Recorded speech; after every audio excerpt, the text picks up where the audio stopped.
The 2022 World Cup has kicked off in Qatar. A lavish opening ceremony was followed by the opening match between the hosts and Ecuador. It's the culmination of a 12-year build-up that's been marred by controversy over the initial bid, human rights concerns and the environmental impact.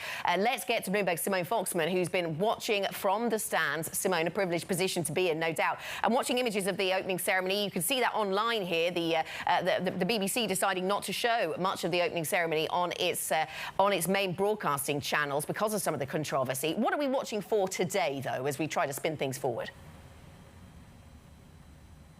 Yeah, and Qatar not coming out ahead in that match, but interesting time, and it was exciting in the stands.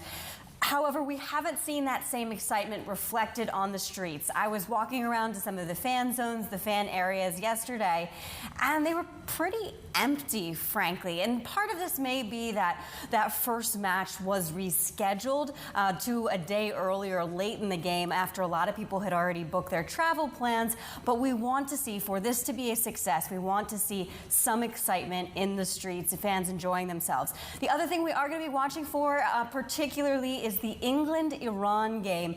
That'll kick off at 4 p.m. local time. There are protests in Iran. We're very closely watching to see how the Iranian team, whether or not they make any gestures in support of those protests.